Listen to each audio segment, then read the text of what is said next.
بسم الله الرحمن الرحيم. يا أيها المزمل قم الليل إلا قليلا نصفه أو انقص منه قليلا أو زد عليه ورتل القرآن ترتيلا إنا سنلقي عليك قولا ثقيلا إن ناشئة الليل هي أشد وطئا وأقوم قيلا إن لك في النهار سبحا طويلا واذكر اسم ربك وتبتل إليه تبتيلا رب المشرق والمغرب لا إله إلا هو فاتخذه وكيلا واصبر على ما يقولون واهجرهم هجرا جميلا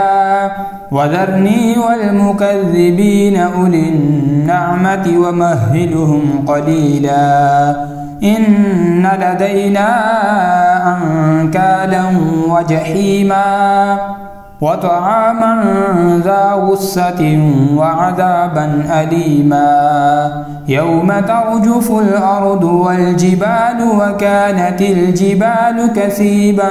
مهيلا إنا أرسلنا إليكم رسولا شاهدا عليكم كما أرسلنا إلى فرعون رسولا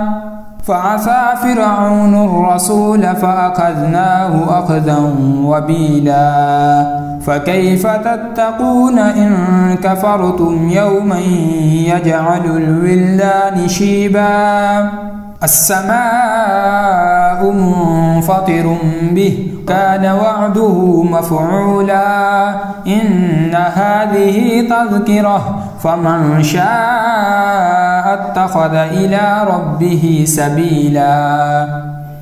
إن ربك يعلم أنك تقوم أدنى من ثلثي الليل ونصفه وثلثه وطائفة من الذين معك والله يقدر الليل والنهار علم أن لن تحصوه فتاب عليكم فاقرؤوا ما تيسر من القرآن علم أن سيكون منكم مرضى وآخرون يضربون في الأرض يبتغون من فضل الله وآخرون يقاتلون في سبيل الله فاقرؤوا ما تيسر منه وأقيموا الصلاة وآتوا الزكاة وأقرضوا الله قرضا حسنا وما تقدموا لأنفسكم من خير تجدوه عند الله هو خيرا وأعظم أجرا واستغفروا الله إن الله غفور رحيم.